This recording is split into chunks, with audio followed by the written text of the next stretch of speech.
kemarin Indonesia kalah di final. Ya, tapi saya ngelihat prosesnya. Ya. Prosesnya sangat luar biasa. Luar biasa dia. Oke, saya harus apresiasi. Van den Berg sudah menempatkan satu permainan, pola dasar permainan yang cukup bagus, atraktif gitu. Meninggalkan cita-citanya sebagai tentara demi mengejar cintanya kepada sepak bola. Pelatih lokal tersukses dengan 2 juara liga bersama Persipura dan Sriwijaya. Coach RD berbagi pengalaman sulitnya menjadi pelatih di Liga Indonesia dan persaingan dengan pelatih asing. Hanya di Talk Nothing But The Truth, only on Greg on a Talk. Saya juga harus mengatakan kepada pemain, ingat ya, satu hal yang paling penting di dalam permainan sepak bola adalah jangan kamu kalah sebelum kamu bertanding. Welcome, Coach RD. Terima kasih, Greg Ngokolo, pemain andalan saya. Pak, long time no see. Gimana kabar? Iya, kabar baik, kabar baik. Gak berubah ya, makin tua, makin muda ya. Saya nggak makin muda, pasti tetap tua berproses, tapi saya mencoba mengatasi berat badan saya supaya tidak lewat, tidak lebih. Pak, nggak berubah sama sekali, sama sekali. How is life, Pak? Ya, bagus semuanya. Keluarga? Ya, keluarga semua oke, baik ya, masih tetap sama. Sekarang saya punya cucu, jadi lebih punya dinamika habit yang luar biasa lagi. Ya, betul. Kalau aku baru rasakan hal yang sama sekarang. Udah punya anak, jadi mau keluar, mau pergi jauh, mau main pun udah nggak. Aku pengen di rumah aja. Itu dia, Greg. Karena memang kadang kita ada di satu titik yang ya mungkin harus kita tahu bahwa family itu sangat penting. Nomor satu. Nomor uno. Pak Erdi pernah jadi pemain bola, tentara juga, lalu pelatih juga. Kok bisa ceritanya? Ya memang prosesnya pasti nggak pendek.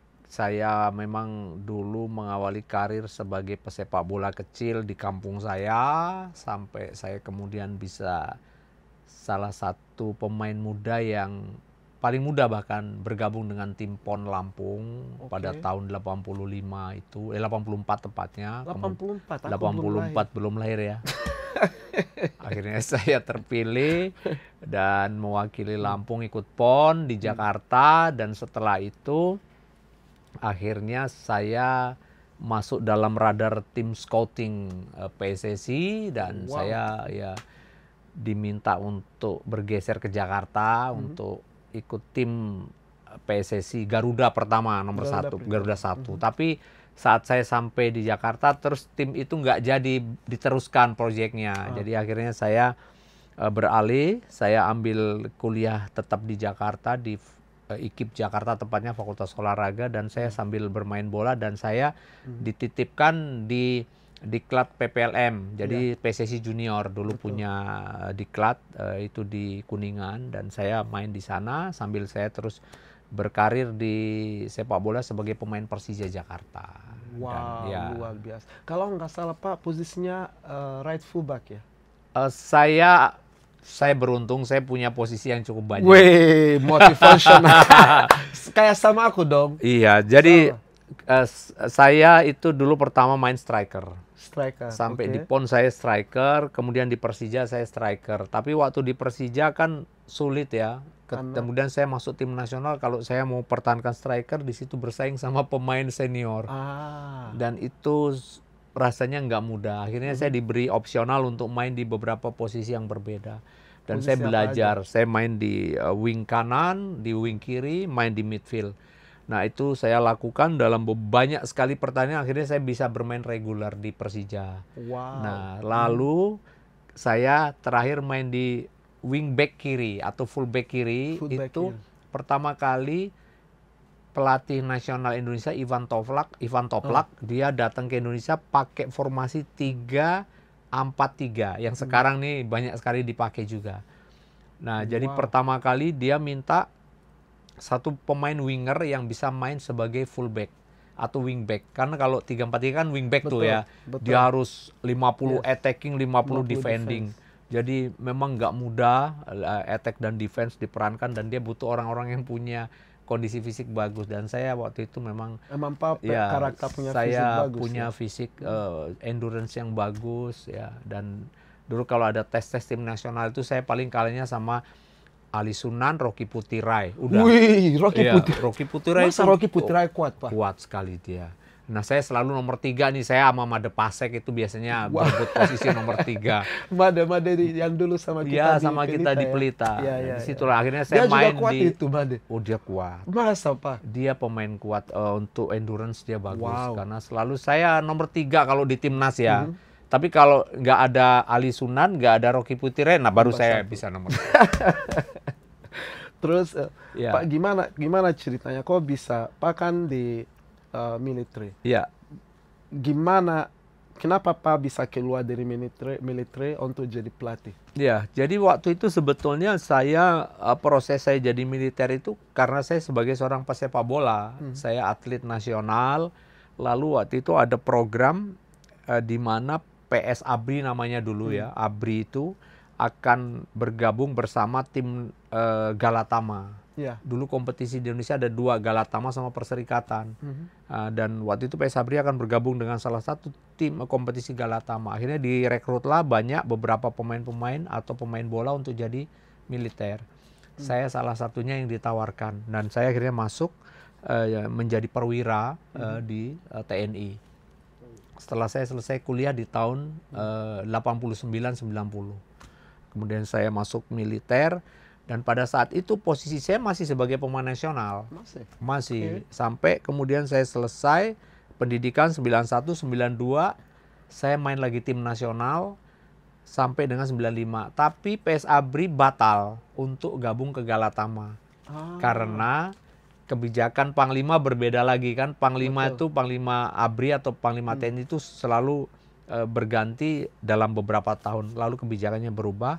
Tapi saya dikasih hadiah justru sama Panglima TNI waktu itu untuk saya boleh main di Malaysia. Jadi saya pernah menjadi pemain asing juga, Greg. Pak pernah main di luar? Di Malaysia, tahu tapi hari ya di Army Force klubnya. Ya, dan berapa lama main di sana? 1 tahun, karena saya mau diperpanjang lagi nggak dikasih. Karena dulu saya terikat sebagai seorang prajurit TNI dan hanya diberikan ruang seumur hidup. Dulu ada aturan hanya 1 kali boleh cuti 1 tahun tanpa tanggungan negara. Jadi hanya 1 tahun seumur hidup, 1 kali. Ya, akhirnya saya cuma boleh ngambil 1 tahun. Setelah itu saya balik lagi ke Indonesia dan saya main untuk Persija lagi. Wow, luar biasa. Jadi baru tahu Pak main di Nah, lalu setelah itu saya sebagai TNI saya terus main. Baru setelah tahun 98 saya mulai ikut kursus-kursus kepelatihan karena sekolah saya kan fakultas olahraga tuh. Nah, saya ikut kursus kepelatihan, terus saya gabungkan dengan keilmuan saya di fakultas olahraga, di jurusan kepelatihan juga. Akhirnya saya belajar ngelatih pertama itu di tim Galakarya, Bank Indonesia, sama di tim PSAL Jakarta. PSAL. Karena dari Angkatan Laut kan saya. Jadi saya belajar di situ. Sambil pelan-pelan ikuti kursus-kursus kepelatihan, dan sebetulnya saya sekali lagi jadi tentara itu karena memang keahlian saya sebagai seorang pesepak bola. Betul. Ya. Tapi debut Pak itu di Persikota? Debut pelatih di Persikota. Persikota Tangerang. Persikota, iya. Karena saya dari Persija, Liga 1 saya masih ikut Persija. Liga Dunhill, dulu namanya Liga Dunhill. Yang pertama kali Liga Indonesia yang juaranya Persib Bandung itu, nah saya masih main Persija. Lalu tahun kedua saya direkrut Persikota main di Divisi 2. Main kan? Main. Ya itu debut bola. Iya. Tapi kalau untuk debut jadi pelatih? Di Persikota. Persikota juga? Karena jadi pelatih? 3 tahun saya main untuk Persikota. Setelah itu saya cedera. Kemudian saya diangkat jadi asisten pelatih oleh almarhum Pak Andi Lala. Di situ saya mulai melatih di klub profesional. Lalu digantikan Pak Andi Lala oleh Bang Sultan Harahara. 2 tahun setelah itu saya head coach. Nah, jadi prosesnya dari asisten menjadi head coach itu kurang lebih 3 tahun. Saya head coach, dan waktu itu saya head coach termuda ya. Ya, Nah, kalau bisa. sekarang jadi head coach paling tua. Tua, bukan tua, experience. Ya, tapi saya betul, saya Bukan. saya lebih suka terima kasih Greg sudah Bro, kasih saya nggak lebih tua. experience. Pelatih lebih experience. Ya, ya. Tua enggak. Harusnya pelatih itu semakin tua, Makin dia semakin pengalaman. experience. Saya merasa lebih banyak bisa menghandle hal-hal dengan lebih smooth, lebih tenang. Kalau yang aku kenal dari Pak, memang Pak orangnya memang selalu handle situasi dengan tenang. Apalagi handle kayak gini. handle kayak gini. Handle Kalau Greg, Kumat, ya. Kumat gila-gilanya Kumat, Pak Iya. bisa tenang ya. Para di tasnya ada pistol, tinggal para Tidak. Gak ada. Gak ada. Tapi tenang sekali Pak. Ya, ya. Sehingga aku ingat masa kita di Persija, di Arema, Persebaya. Ya, bagaimanapun klub kita ada Pak Timnas. selalu handle semua dengan tenang, kepala dingin, menang kalah, nggak pernah aku lihat. Kadang aku kesel, kok orang ini nggak pernah emosi. Dan setiap emosi aku tahu, oke, kayaknya ini semua orang harus diam. Iya. Tapi hampir nggak pernah Pak lihat. Tapi Pak RD yang aku lihat lagi di Madura udah beda. Iya. Udah mulai sedikit tegas. Ah. Bukan dalam arti sedikit, Iya. sedikit. Karena kadang-kadang sepak bola, ada waktu sepak bola Iya. ya, lebih ke ya kita enjoy, nikmati. Betul. Terus makin berubah. Oh, hasil stay. No hasil, bye. Betul. Mau nggak mau harus, Betul. ya kan? Iya. So, terus Pak pernah di Persipura pernah rasakan juara liga dengan Persipura dan dengan Sriwijaya. Gimana belajar taktikal dan bisa bikin tim yang sangat solid? Ya, dulu saya pelatih yang jujur sangat senang sekali tim saya bermain dengan banyak bola di kaki. Betul. Karena waktu saya main di Persija pun, filosofi permainan possession itu sudah dilakukan oleh pelatih saya. Jadi oleh almarhum Om Hindarto, ya beliau itu orang yang mengajarkan kepada saya tentang filosofi bermain sepak bola, terus bagaimana cara bermain sepak bola yang menurut saya sangat masuk akal. Ya. Yeah. Di momen-momen tertentu kita harus bermain sederhana, di momen atau zona tertentu kita harus ambil resiko, dan itu menurut saya sangat realistis, dan akhirnya saya pikir nggak ada yang salah, dan saya mencoba untuk belajar lebih dalam. Betul. Lalu saya main di Persikota dan sampai saya jadi pelatih saya coba terapkan itu. Walaupun belum ada sesuatu dorongan dari mungkin atau support dari ilmu pengetahuan dari kursus yang saya dapatkan secara spesifik, walaupun saya sudah dapat lisensi A waktu itu. Tapi akhirnya saya diyakinkan pada saat 2024 saya pergi ke Jerman. Ya, saya ikut international coaching course, dan disitulah saya mulai belajar banyak tentang bagaimana mengintegrasikan permainan sepak bola dalam latihan teknik dengan latihan fisik.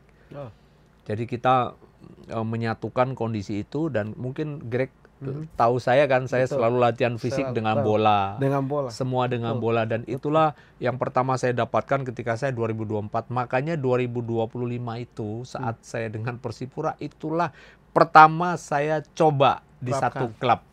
Saya terapkan. Nah, sehingga waktu itu mungkin karena di awal-awal itu juga tidak banyak pelatih yang mendapat kesempatan yang sama seperti saya.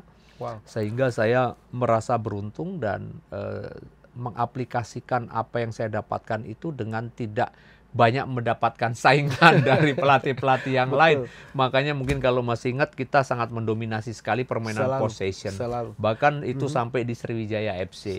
Iya. Sriwijaya FC buat satu hal juga aku tahu dengan Pak. Kalau Pak bentuk tim, Pak selalu bentuk lese. Kalau cari pemain belakang, Pak butuh yang punya otak, bukan yang buku hantam.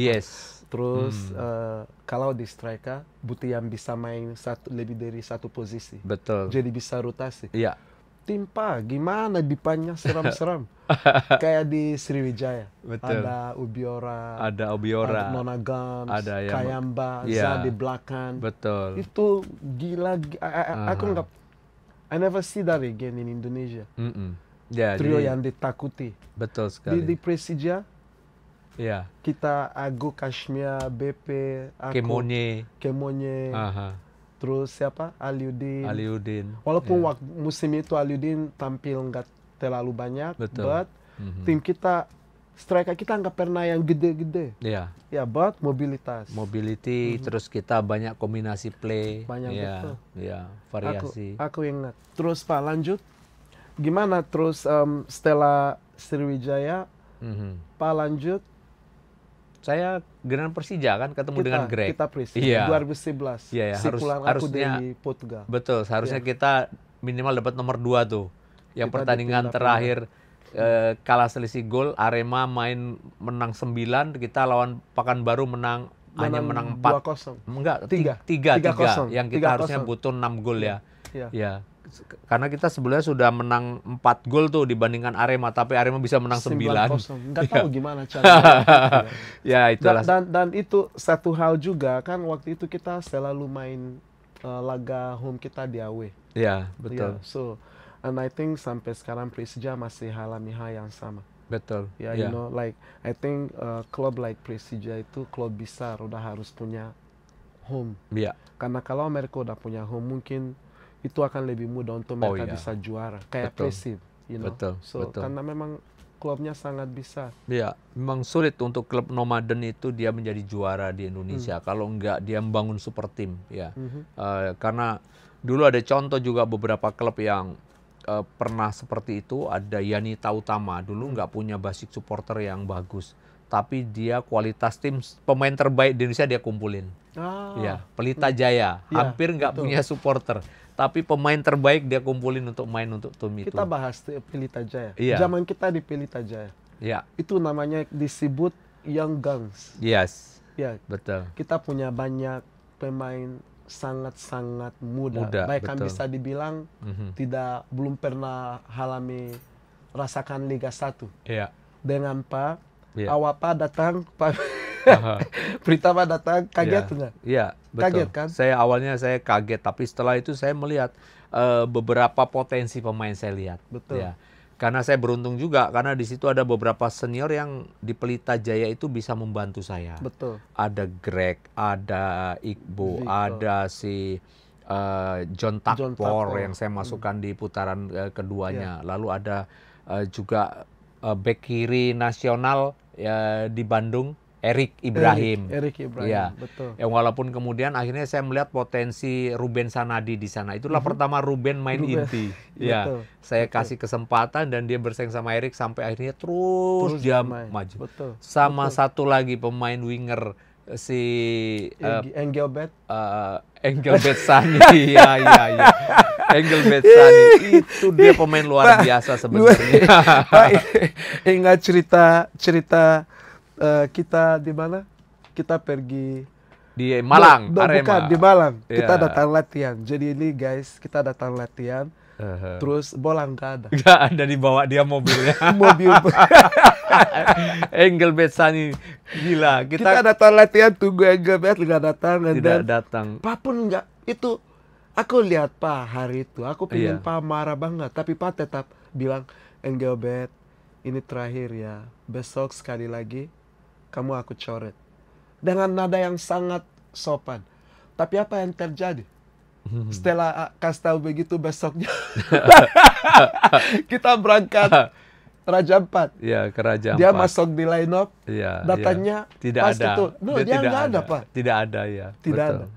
Tapi ini talentnya luar biasa. Betul. Tapi ada aja. Ya, itulah sebetulnya ada banyak talent di Indonesia ya yang luar biasa kualitas. Dia punya kemampuan bermain bola, tapi tidak didukung dengan kesiapan untuk dia menjadi pemain besar. Ya. Betul. Tidak ada satu keinginan. Saya tidak salahkan kondisi itu karena setiap orang itu pasti punya pikiran yang berbeda-beda ya. Betul. Dia akan kadang-kadang kita tidak bisa paksa dia untuk kamu harus berkarir dan kamu harus hebat di sepak bola, nggak bisa. Kalau dia punya pikiran yang berbeda, nggak. Saya sepak bola cuma buat iseng-iseng.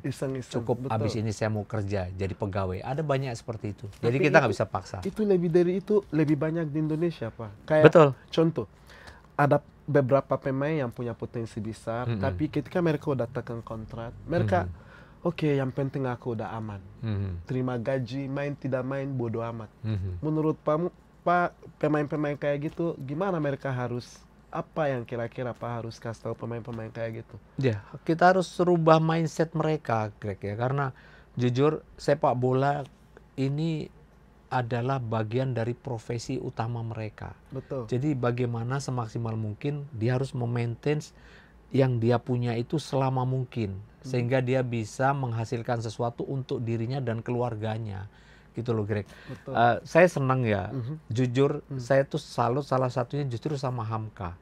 Walaupun dia terlambat, dia sadar, tapi dia orang yang di akhir karir dia mengerti bahwa kebutuhan pesepak bola itu harus seperti apa. Dia tiap hari dia pergi ke gym sama seperti kamu. Dia setiap hari ke gym. Apa tujuannya? Untuk dia memaintain dia punya performa selama mungkin dia bisa bermain sepak bola. Dan sampai hari ini dia masih bisa main sepak bola. Sebenarnya bisa. Iya, betul. Dan 100%. Sekarang saya senang banyak di klub-klub yang pemainnya sudah punya kesadaran seperti itu. Ya, kalau mau nggak mau, kalau nggak lakukan nggak main. Apalagi aturan yang ada sekarang. Betul. Ya, so aku pikir mau nggak mau you have to push yourself to dapat kesempatan. Dan Pak pernah di setiap tim, hampir setiap klub Pak latih, kalau bisa disebut Pak selalu punya tim yang klub yang besar, pemain yang disebut bintang. Gimana Pak selalu menjaga situasi? Aduh, coba lihat ini. Ya, ini kalau saya ingat ini momen di mana saya sendiri harus memodifikasi permainan. Karena sebelum ini, kan ini ada 4 pemain hebat nih. Itu masih ada Safi Salih sebelumnya. Masih ada Safi Salih? Safi Salih, yang sebelum habis itu kita lepas, kita jual, bukan kita jual, kita pinjamkan ke GDT. Ya, lalu ada lagi di sini Samsul Arif. Samsul Arif kita pinjamkan ke Lamongan. Sutanto, tapi dia main di midfield waktu itu. Ada Sunarto yang Supaso. Ya, Sunarto. Iya, Sunarto di posisi striker juga. Dan gimana dia Pak bisa handle? Aku lihat, karena kalau tim ini ada Eloko itu target man, Beto target man, Kayemba target man. Betul. Pak bisa gimana? Pak bisa modif? And then bisa buat semua ini kompak. Ya, waktu itu saya langsung ngambil keputusan untuk saya main dengan 4-3-3. Ya, ingat ya. Akhirnya saya letakkan Greg di sebelah kiri, Kayamba di sebelah kanan, kemudian Eloko atau Gonzales bergantian sebagai striker. Dan itu waktu itu ini tim yang luar biasa. Kita hanya ingat ya, ini satu partai yang menentukan, main di Malang lawan Persipura. Dan kita dapat 2 penalti dan nggak masuk dua-duanya. Dan masih ingat siapa yang nendang penalti nggak masuk? Ini ada 2 orang di sini yang nggak masuk. Satu aku.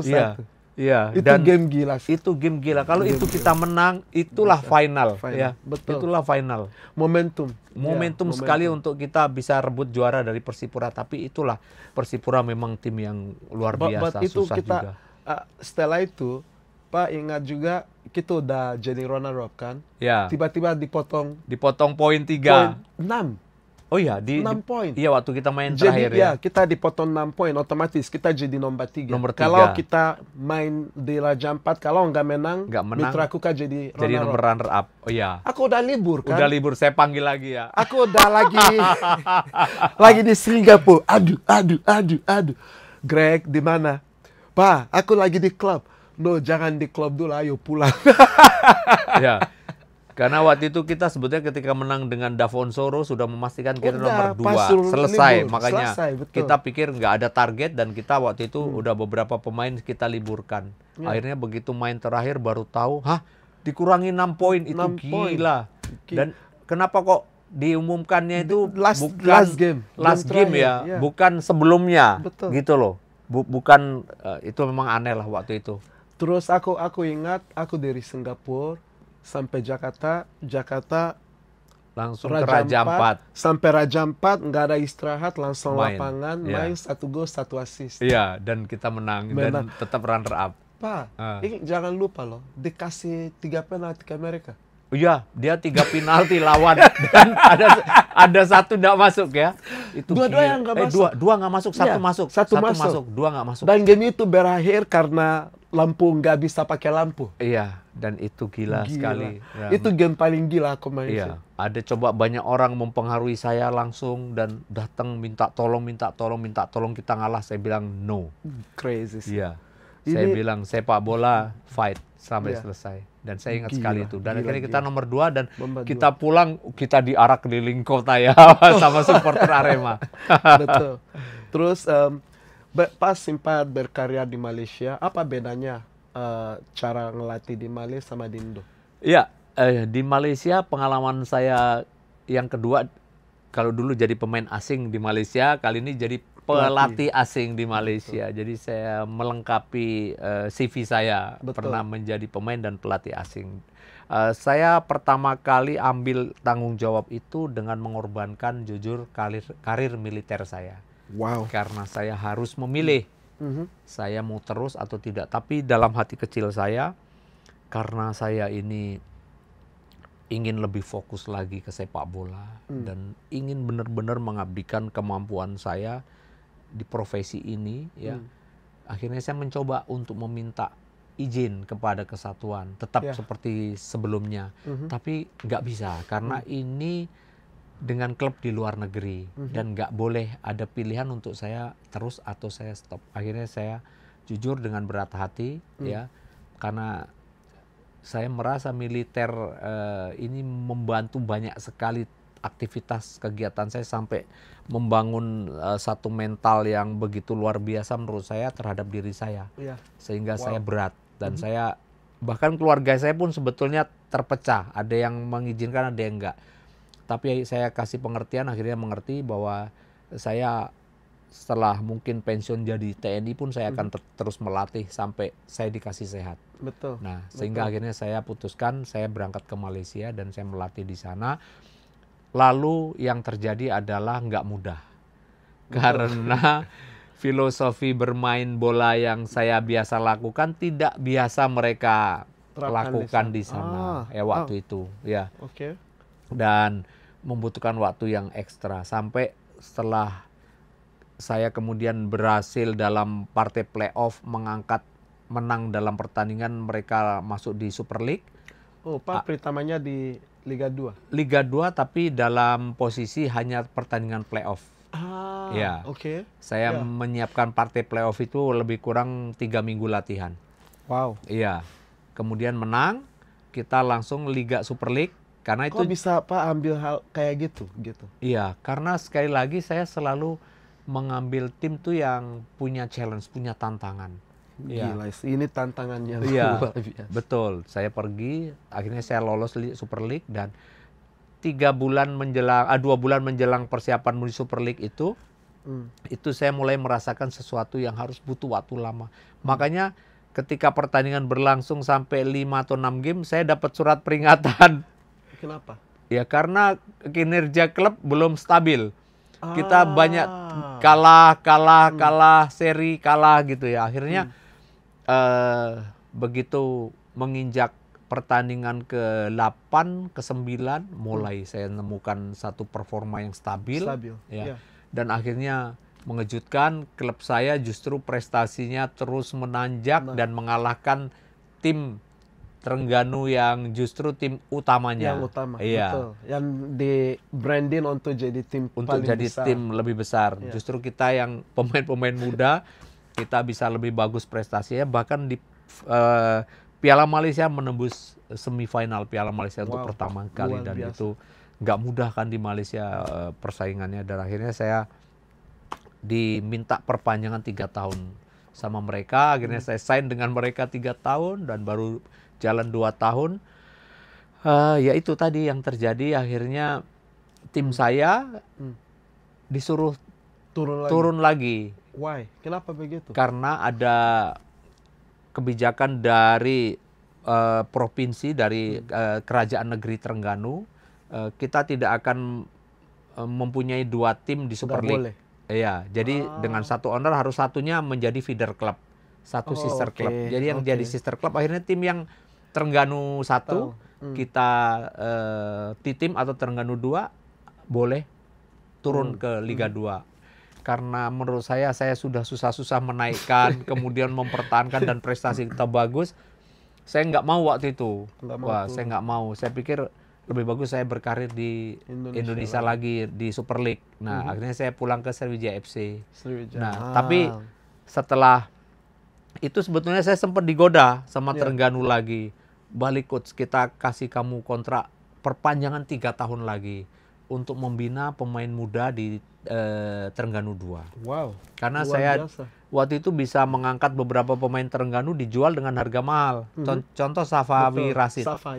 Safawi Rashid itu awalnya dari PA ya? Iya, dari usia 16 tahun dia sudah saya promosikan naik ke tim utama. 16 tahun? 16 tahun. Makanya dia satu-satunya pemain Malaysia yang main di 4 kelompok umur tim nasional. Wow. Iya. 16 tahun? 16 tahun. Di sini kita bisa dengar, selalu aku bilang, aku nggak tahu pas setuju atau ini konsep aku ya. Konsep aku adalah di sepak bola tidak ada yang namanya pemain muda.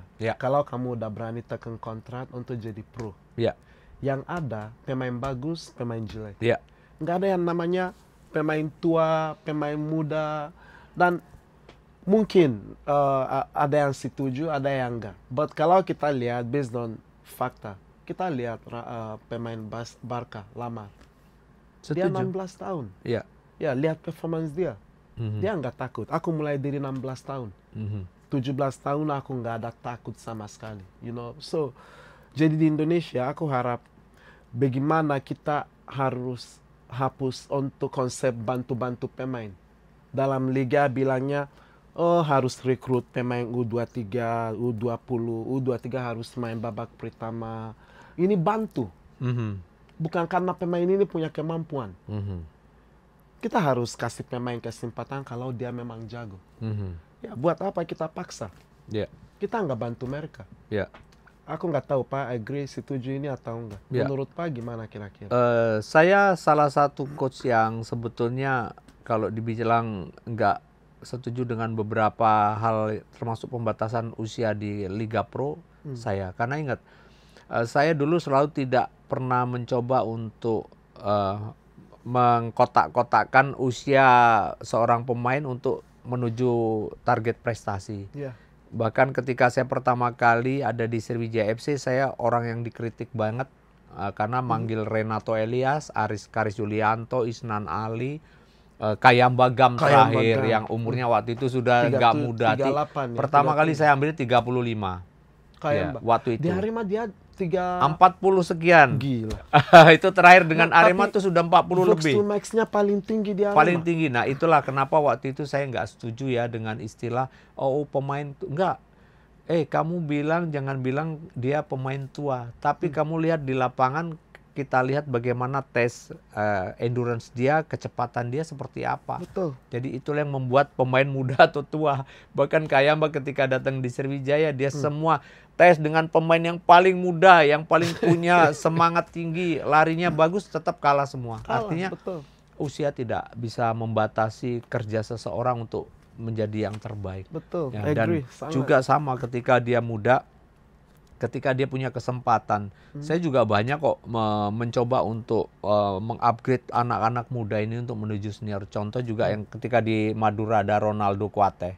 Itu pertama kali kan paling muda kita mainkan dia di satu event Piala Presiden. Ya, dan dia oke. Dan dia menurut saya dia bisa. Tapi gini, aku menurut aku selalu ada dampak seorang pelatih bagi pemain. Betul. Karena kalau pemain ini terutama aku, kadang itu urusan cocok atau enggak cocok.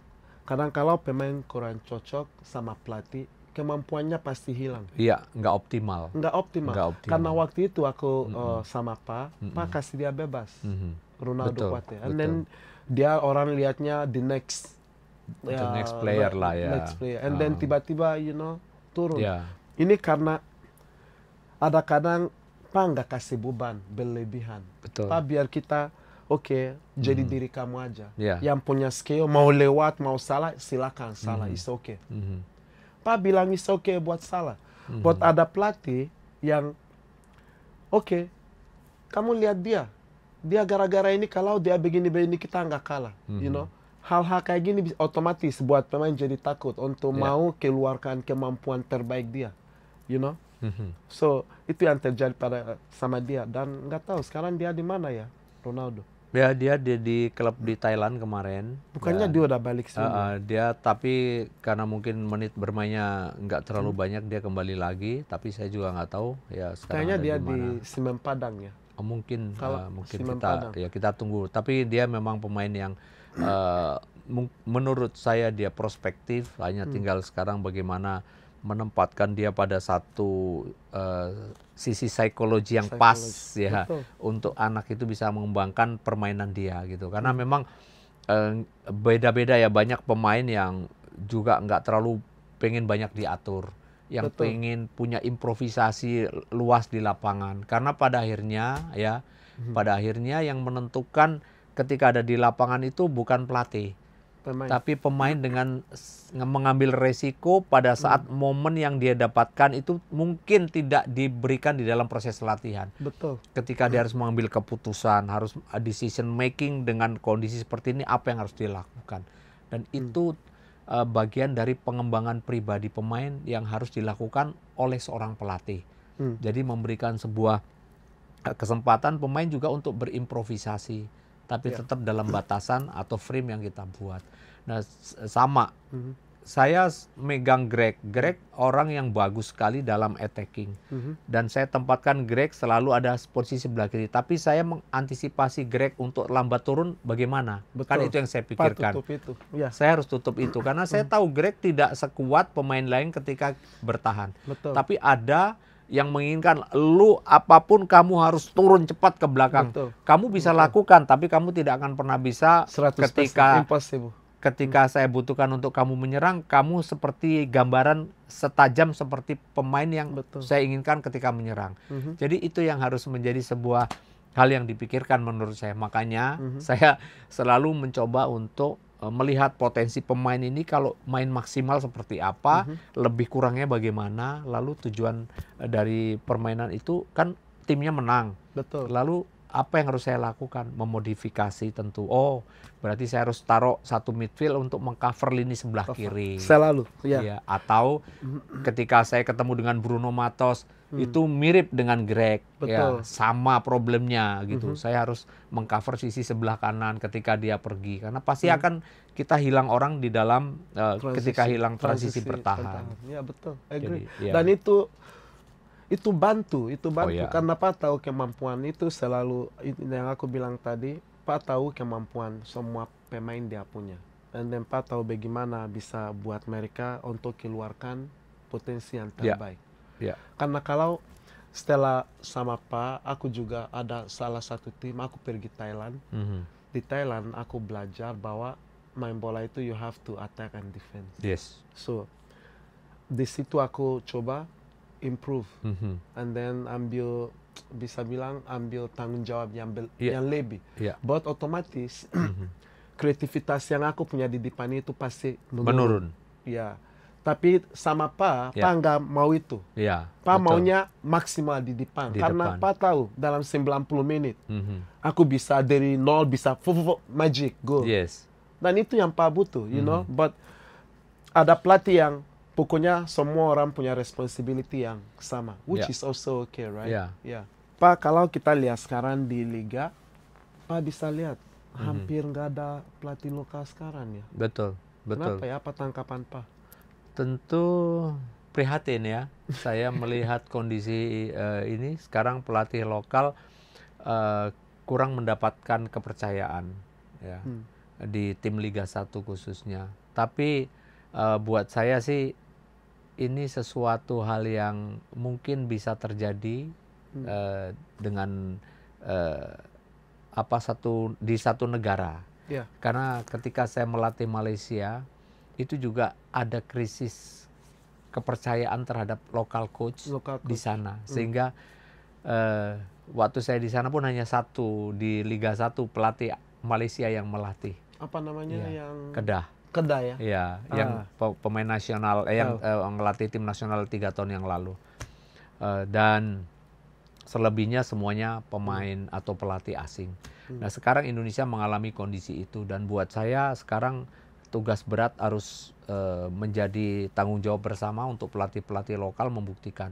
Karena jujur mungkin saya juga nggak ngerti, kalau dibilang kualitas juga enggak, ya jujur enggak. Ya saya melihat apakah kualitas lokal coach kalah dengan kualitas pelatih asing yang datang di Indonesia? Enggak. Beberapa pelatih asing yes, saya akui ada. Aku juga ingat aku pernah latih sama pelatih asing yang sangat ampun, bisa dibilang. Jadi artinya sebetulnya kalau kita mau adu program, ya kita mau adu apapun yang berkaitan dengan cara melatih di sepak bola, kita nggak kalah. Tapi yang kalah sekarang adalah menumbuhkan kepercayaan siapapun orang yang punya kekuasaan di dalam satu klub untuk kita diberikan kesempatan. Ya, itu saja problemnya. Karena contoh ketika pelatih lokal ya dia membawa tim turun atau prestasinya kurang bagus di awal, dia diganti dan sulit sekali untuk dia bisa rebound balik lagi. Tapi kalau pelatih asing dia udah degradasi, pindah di sana, besok dia dapat tempat lagi. Jadi artinya apanya? Ini soalnya kepercayaan menurut saya. Dan kadang-kadang enggak realistis. Tapi kita harus bisa terima ini. Nggak bisa buat apa-apa. Nggak bisa buat apa. Kenapa? Yang menentukan yang punya duit kok, yang punya klub. Jadi dia bisa bikin apa saja. Hidup jadi tidak hadir. Iya. Tapi buat saya ya itu challenge. Bagaimana sekarang kita nggak usah berkeluh kesah itu, Greg.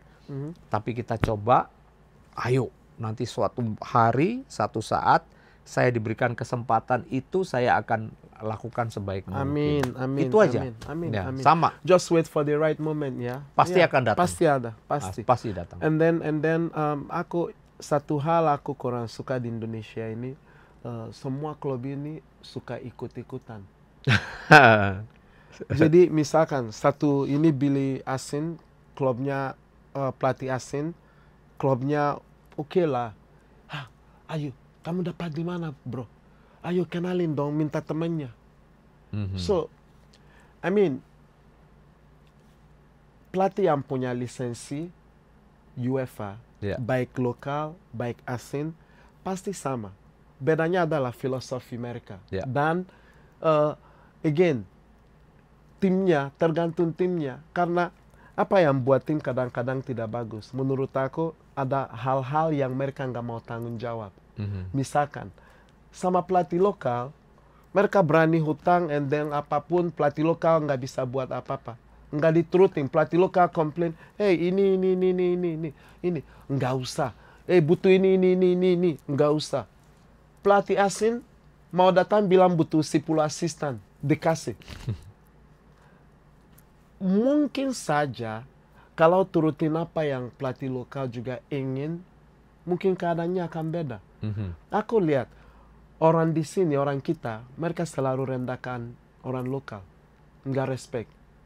Mereka respectnya orang asing bisa pun bilang, hey, kau dan dia hehehe. Itu aku lihat itu, first hand, Pak. You know, and then kalau kita bisa lihat dari aturan yang mereka buat sekarang, tim bisa daftar pemain 11 asing. Gimana komentar pelatih, Pak Erdi? Ya, memang kemarin mengejutkan sekali ya. Bahkan ketika saya habis megang tim Indonesia All Star tuh, di satu preskon saya ditanya soal itu juga sama wartawan ya. Jawaban saya memang sebetulnya saya lebih senang kalau regulasi itu seperti tahun lalu. 86. Ya. 86 main. 6 main. Kenapa? Karena tim nasional kita ini tetap akan membutuhkan tenaga-tenaga para pemain-pemain lokal untuk mereka nanti yang mewakili Indonesia bermain dan bertanding di berbagai event internasional ya. Dan internasional itu kan ada banyak ya, bukan hanya event dari FIFA seperti Piala Dunia, Piala Asia, tapi ada juga dari kompetisi reguler ya, dari kompetisi regional yang juga membutuhkan tenaga mereka. Contoh ketika AFF seperti kemarin, ada Asian Games, ada SEA Games, ya, ada Piala Asia, kan itu kan event AFC ya, jadi atau AFF punya event. Jadi butuhkan orang-orang yang nantinya bisa mewakili negara ini dengan sebaik mungkin. Nah, kalau kesempatan itu tidak didapatkan oleh mereka, tentu juga impact-nya terhadap tim nasional kan. Nah, jadi saya pikir awalnya kan tadinya malah 8 pemain ya. 8 pemain. Terus saya mengatakan, wah ini rasanya terlalu banyak karena ditambah harus ada 1 pemain yang dari usia 23. Jadi akhirnya kebijakan itu dirubah menjadi 7. Memang begini ya Greg ya, sulit untuk kita jalan beriringan antara membangun industri ya, membangun industri sepak bola untuk cepat ditangkap oleh pasar ya. Betul. Dengan kita mengikuti proses pembinaan. Ya. Kalau pembinaan itu kita harus sabar. Step by step. Ya, step by step. Tapi sementara kalau yang namanya bisnis, industri itu kan semakin cepat semakin baik ya. Karena akan ada banyak langkah-langkah yang akan diambil setelah dia ada di satu posisi yang diinginkan. Sehingga kenapa kalau kemudian proses itu terjadi dengan cepat, maka keuntungan bisa didapat, maka dia juga kemudian akan bisa melakukan banyak hal di bidang pembinaan. Nah, ini yang saya tangkapnya seperti itu. Dan mudah-mudahan ini yang terjadi gitu loh. Jangan sampai nanti juga salah ternyata persepsi saya. Nah, kenapa saya tidak terlalu sekarang mempermasalahkan di sini? Oke, sekarang mungkin kita positif dulu. Kita coba kasih kesempatan bahwa mungkin tujuannya adalah dengan pemain asing banyak, maka kemudian sponsor mulai tertarik, datang, hadir, dan kemudian ini merupakan sebuah industri di sepak bola kita. Dan kemudian impact dari industri dengan mereka mendapatkan value yang lebih, kemudian dia bisa berinvestasi terhadap pembinaan usia muda. Untuk membangun lapangan latihan, untuk menyiapkan pemain-pemain muda yang kelak nantinya bisa menopang klub dan tim nasional. Itu yang saya positif, yang positif. Nah, makanya sekarang kita lihat dan kemudian tahun depan baru kita akan lihat, kita komparasi seperti apa, mana yang lebih menguntungkan, 11 pemain ataukah dikurangi. Ya, karena itu penting artinya untuk kita belajar dari apa yang kita lakukan. Nah, tapi kita juga nggak bisa langsung mengatakan, ini harus jangan, nggak. Biar saja. Sekarang ini sudah sebuah keputusan, ya kita ikuti, tapi tetap sebagai orang yang peduli dengan sepak bola, kita harus menyuarakan kebenaran yang benar, menyuarakan hal yang salah ketika ada sesuatu yang salah. Agree. Jadi itu. But kalau menurut aku tetap pikir, mau daftar 11 nggak masalah. Iya. Masalah aku adalah yang start ini. Main. Yang main. Menurut aku, I think you have to do tetap 50-50. Ya. 5 asing, 5 lokal. Di situ biar, ini Liga Indonesia, bukan Liga, we are not English League yet. Ini bukan Premier League yang bebas mau rekrut pemain berapa. Oke. Ya, but again, seperti Pak bilang, aku setuju. Lihat dulu. Ya, seperti apa. Kalau lihat di tim Liga 1 sekarang, siapa yang potensi juara dan dari cara mereka main Pak musim ini kira-kira? Ya, saya banyak melihat beberapa klub ke belakang ya, termasuk peran pelatihnya. Ya. Tapi di antara semua sebetulnya saya tuh paling salut ya sama pelatih PSM, Tabares. Ya. PSM Makassar? PSM Makassar. Oke, kenapa? Karena pertama, dia mampu memanage PSM dalam situasi apapun. Yes. Ketika timnya krisis keuangan, dia tetap mampu mempertahankan prestasi PSM ada di papan atas.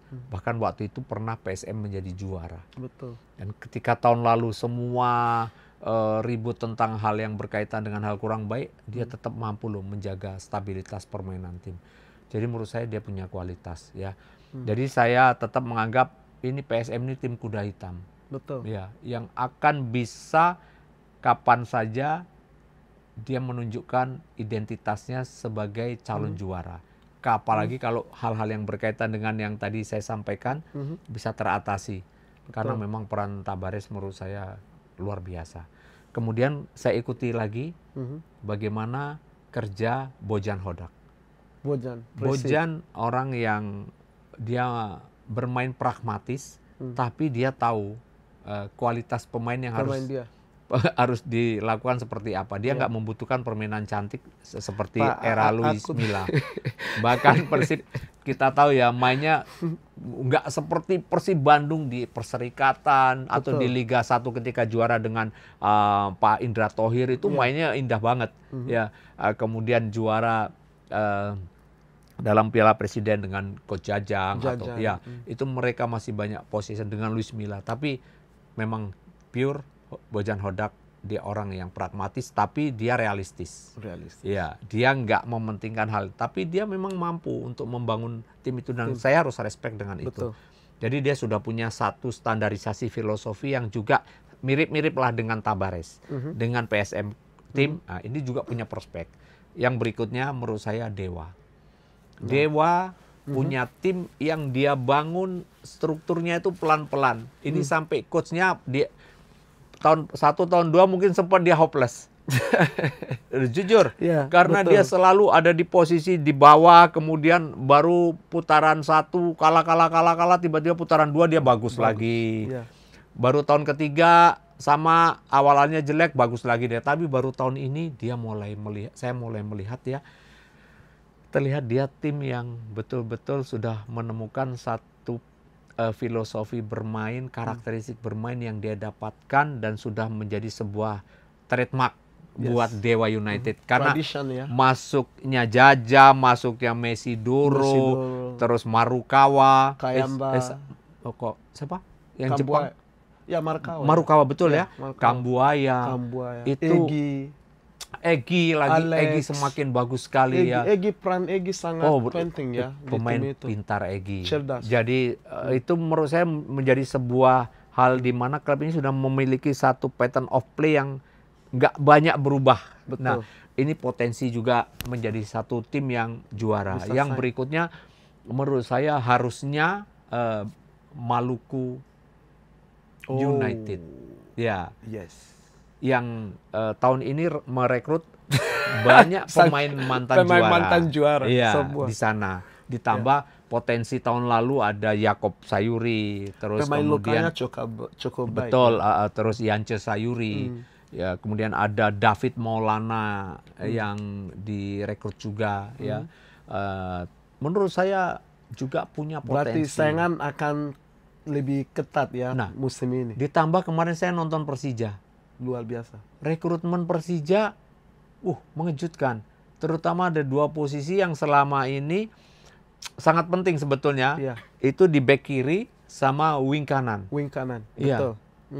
Itu saya melihat, wah ini luar biasa nih. Karena dia punya full bek kiri itu bermain dengan sangat modern, Greg. Ya. Dia bermain involter kadang dia dari luar, terus wingernya juga membuat peran yang sama. Dan ini menurut saya ini salah satu tim yang patut diperhitungkan. Wow. Nah, jadi apalagi kalau saya dengar dia akan bermain reguler di JIS. Maka kalau itu terjadi, nah itu masalah kita dari tahun dulu ya. Kita dulu tim Persija tapi nomaden, nggak pernah main di Jakarta. Mainnya pindah-pindah terus, sehingga itu yang menyulitkan kita untuk bisa dapat dukungan supporter yang pas. Jadi Borneo saya belum melihat pergerakannya. Bali saya ngelihat kemarin di uji coba mengejutkan, dia penampilannya bagus dan ada banyak pemain yang lama yang di sana juga punya potensi ya. Tapi memang yang tadi saya sebutkan itu punya potensi-potensi yang menurut saya bisa menjadi pertimbangan ya. Aku sempat seperti apa yang Pak bahas tadi soal Bojan. Aku sempat ketemu dia di salah satu acara. Aku tanya dia, "Hey, how you handle your team?" Persis apa Pak bilang. Dia bilang, "Greg, I don't do nothing. I just see a group of people. Aku lihat group of people, aku lakukan hal yang penting, kemampuannya mereka punya, aku aku kasih tahu simple. Aku nggak buat mereka pusing. Intinya itu aja," dia bilang. Dan itu bagian dari filosofi pelatih yang harus kita hargai. karena dia bisa mengembangkan kemampuannya, ya, ada yang di pikirannya dan menerjemahkannya di lapangan dan sukses. Menurut saya nggak usah dipusingkan lah. Ya, jadi ada juga tim yang, oh ini saya pengen main begini-begini, tapi begitu main cantik kalah dia ribut lagi. Tapi begitu main pengennya sih main indah, menang iya, semua orang tahu gitu loh. Tapi kita kan juga harus menghargai lah, ya, menghargai. Kalau saya selalu melihat sisi pelatih itu, banyak hal yang saya lihat. Makanya saya kayak kemarin Indonesia kalah di final. Ya, tapi saya ngelihat prosesnya. Ya. Prosesnya sangat luar biasa. Luar biasa, dia saya harus apresiasi. Van den Berg sudah menempatkan satu permainan, pola dasar permainan yang cukup bagus, atraktif gitu. Saya ada hal yang positif. Tapi kita punya masyarakat yang nggak objektif. Mereka cuma maunya menang, pokoknya kalau nggak menang berarti underperform, kecewa. Betul.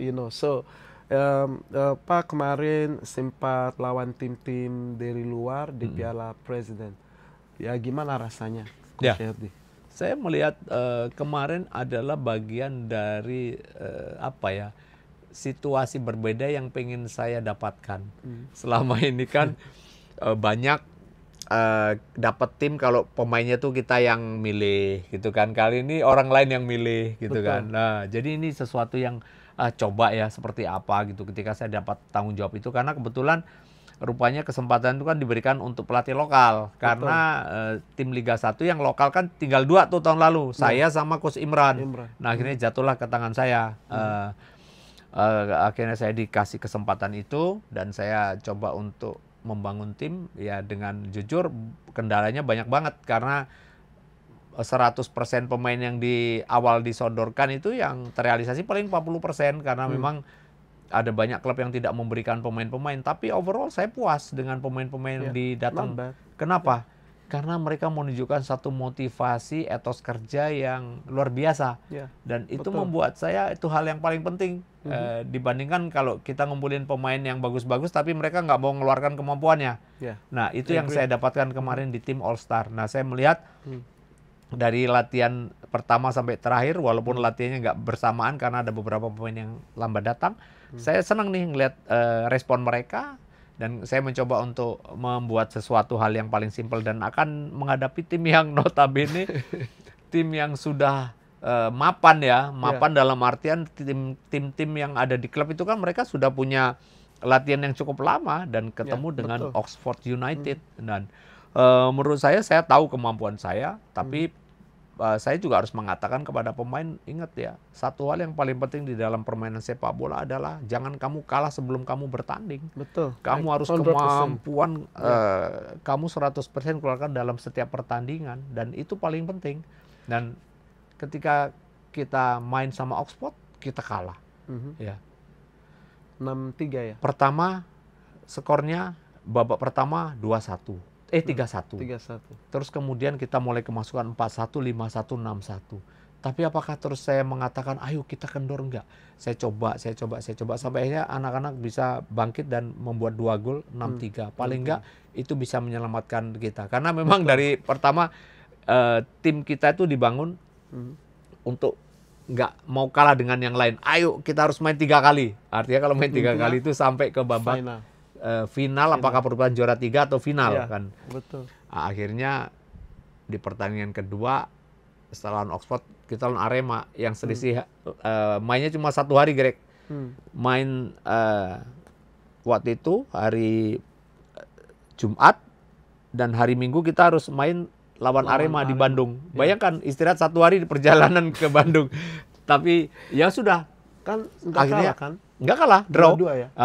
Tim yang main babak pertama di sini sama sekali saya istirahatkan, saya main lagi dan saya main. Dan saya lihat kalau lawan Arema waktu itu kita masih bisa mengatasi dan kita masih bisa. Akhirnya Arema yang akhirnya kalah melawan Oxford itu 4-0, sehingga selisih gol kita menang dan kita lolos. Dan artinya ada lolos target kita. Nah tapi jujur kalau kita melihat dari kemarin bagaimana tim dari Inggris datang dan dia tim dari Championships ya, belum di tim Premier League itu sudah bermain seperti itu. Artinya ini tantangan besar pasti buat kita untuk mengejar ketertinggalan sepak bola kita. Betul. Dan ini sekali lagi butuh kerja keras, tapi juga butuh kesabaran. Kenapa? Membangun tim muda itu, membangun anak-anak, ya itu dibutuhkan waktu yang nggak sebentar. Jadi memang dan harus dimulainya dari mana? Dari semua hal, mulai dari menyiapkan infrastruktur, menyiapkan pelatih-pelatihnya, menyiapkan latihan untuk si anak itu sendiri, ditambah menyiapkan kompetisinya, itu menjadi tanggung jawab kita bersama gitu loh. Jadi ayo sekarang apakah kita bisa? Pertanyaannya, saya pikir bisa, bisa. Karena kenapa? Sekarang contoh ya, pemain-pemain yang kemarin main di usia 23 itu, kita mulai melihat ada beberapa potensi untuk siap main untuk di timnas senior. Ada Arkan Fikri, ada Ahmad Maulana yang menurut saya punya potensi. Ada ada Kadek, ada Doni Pamungkas dan beberapa nama lagi. Dan menurut saya bisa kok mereka untuk potensi. Tapi mereka harus punya kesempatan. Mereka harus dapat menit di liga. Kalau enggak siapa mau lihat? Again, and talking about Piala Presiden ini, tetap yang juara klub Thailand. Klub Thailand juara akhirnya. Ini aku selalu, setiap aku ditanya urusan liga atau apa, aku selalu bilang, kenapa Indonesia, liga kita nggak berani mau ambil contoh yang baik. Dari nggak usah jauh-jauh pun. Karena di sana, dari segi fasilitas, cara main, mereka, bisa lihat game plan-nya luar biasa. And then mereka di sana pakai banyak pelatih lokal. Mereka bukan yang datang, Pak, semua pelatih yang ex pemain selalu pegang klub di sana. Betul. Mereka bukan, justru pelatih-pelatih yang orang bule itu jadi asisten. Tapi di sini kebalik. So I don't understand. Apakah ini Liga Indonesia atau Liga asing gitu? Orang Indonesia kayak orang asing sekarang di Liga Indonesia. Setuju. Itu enggak fair ya? Enggak fair, sangat. You have to be fair, come on. Pak, aku sebagai Pak Erik, sebagai ketua umum, I think mungkin dia lebih sibuk untuk urus timnas, but I think ini hal-hal yang dia harus diprioritaskan juga karena ini Liga Indonesia. Kalau kita bicara Thailand, jujur ya, dari dulu memang Thailand itu salah satu pesaing Indonesia di Asia Tenggara. Bahkan sempat akhirnya meninggalkan mungkin setengah langkah atau satu langkah di depan kita, dalam banyak hal ya. Dan sekarang itu dibuktikan dengan dia terus bisa mempertahankan prestasi mereka mulai di klub maupun tim nasionalnya kan. Dan menurut saya ya memang dia memulai dari sesuatu hal yang mungkin benar ya. Dan kita lihat ya klub-klub di sana. Mungkin Greg pernah main di Thailand ya. Bagaimana menyiapkan fasilitas untuk klubnya seperti apa. Di sini ada ruangan gym, kemudian lapangan latihannya ada di depan mereka, sehingga 100%. Sebelum pemain menuju lapangan latihan semuanya mempersiapkan diri di ruangan itu dengan warming up, dengan beberapa latihan-latihan dynamic stretching, kemudian ada latihan beban ringan yang dibutuhkan untuk ketika masuk di satu sesi latihan yang inti, mereka sudah tidak lagi memulai dari awal. Ada banyak hal positif yang didapatkan dari keseharian mereka. Sangat. Dan itu habit profesional itu yang harus terus ditanamkan di Indonesia. Nah, saya kepinginnya juga sama. Klub-klub juga sudah mulai memikirkan tentang lah membangun infrastruktur. Itu penting banget ya untuk sekali lagi untuk mengajak semua pemain ini untuk menjadi punya habit yang seperti seorang profesional yang kita lihat seperti di klub-klub besar gitu loh. Di sini sebelum masuk lapangan dia sudah melakukan banyak sesi latihan sebelumnya, kemudian dia masuk latihan. Ya kan, berapa klub di Indonesia yang punya fasilitas kayak gitu? Mungkin hanya Dewa. Bali. Dewa Bali, ya. Borneo mungkin. Borneo dalam proses ya.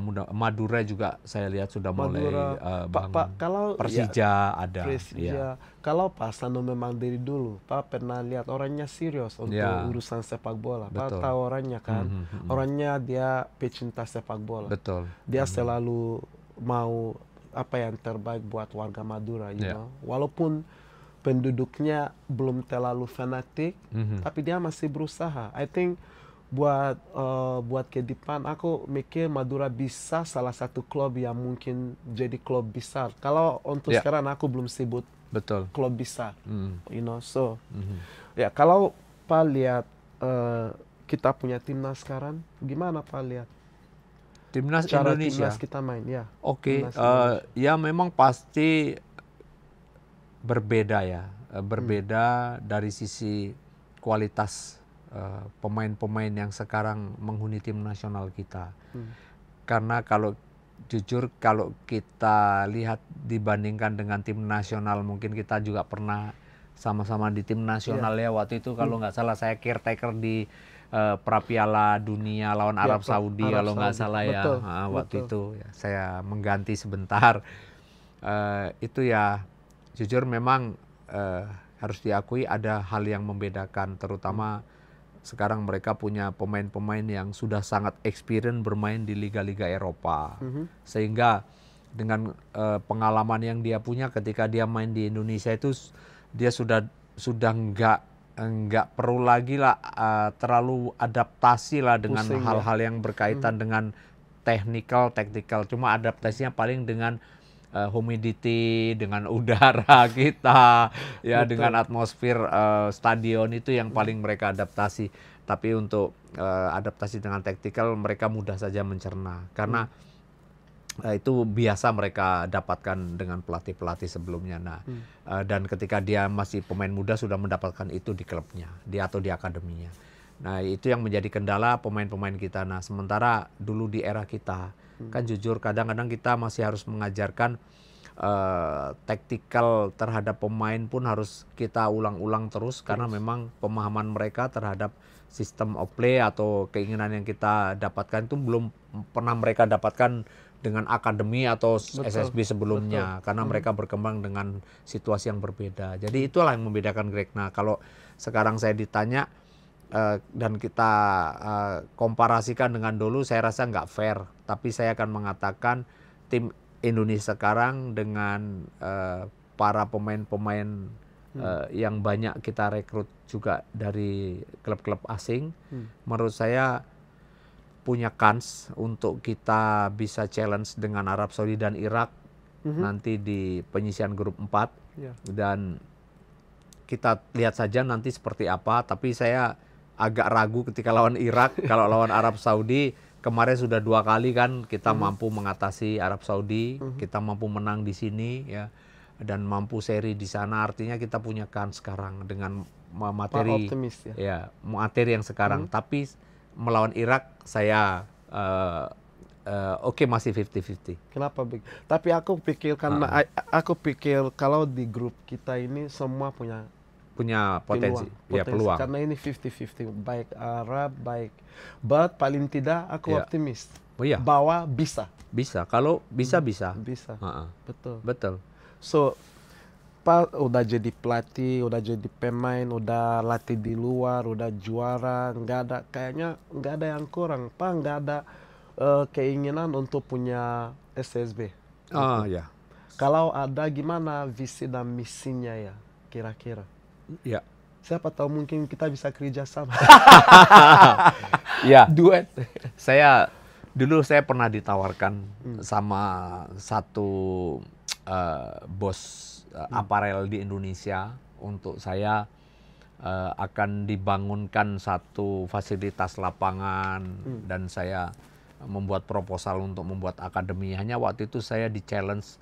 Tapi ingat ya, ini hanya selesai gue buatin, lu selanjutnya tanggung jawab semua hal. Nah, waktu itu karena saya masih punya keinginan besar untuk melatih, akhirnya saya takut dengan tantangan itu. Nah, sekarang seiring dengan waktu terus berjalan dan akhirnya saya mulai juga melihat dan melirik tentang potensi sepak bola Indonesia. Saya mulai juga tertarik sebetulnya, Greg. Ya, untuk one day saya mungkin menyiapkan diri untuk menjadi para pelatih pemain-pemain muda, mungkin di akademi dan makanya saya minggu ini saya ngambil coach edukator ya. Jadi untuk bagaimana menyiapkan para pelatih-pelatih muda usia, dan otomatis saya harus bersinggungan dengan para pemain-pemain muda usia juga nantinya. Dan ini saya mulai belajar lagi, mulai belajar.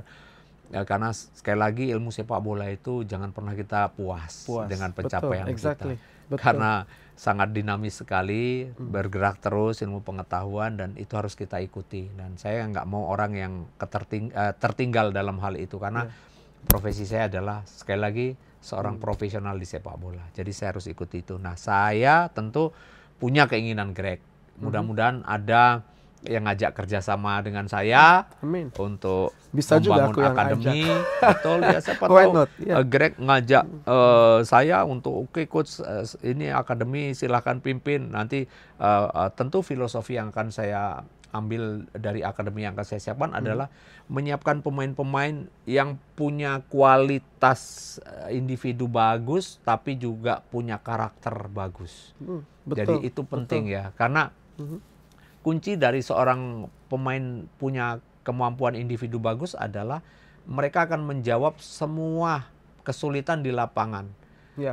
Kenapa Messi menjadi pemain termahal di dunia? Karena dia punya kemampuan individu yang lebih dari pemain yang lain. 100%. Betul, karena yang menentukan di lapangan adalah keputusan dia pada saat, bagaimana tiba-tiba datang 3 orang dengan saya nggak ada kesempatan untuk saya melakukan passing atau membuat keputusan lain selain kemampuan individu untuk mengalahkan atau melewati mereka. Itu selalu pembeda ya Pak ya. Itu yang membedakan dia. Jadi itu kualitas individu menurut saya harus terus diciptakan, kita bangun. Kita bangun dari mulai muda usia, dan itu menjadi salah satu cita-cita. Saya ingat dengan pelatih saya yang tadi saya sebutkan, Om Indarto, dia kebetulan anak didik dari Will Curver yang juga notabene sangat serius menyikapi bahwa membangun skill pemain, individu pemain menjadi pemain hebat itu nomor 1. Setelah itu baru kita ajarkan kepada hal-hal yang lain.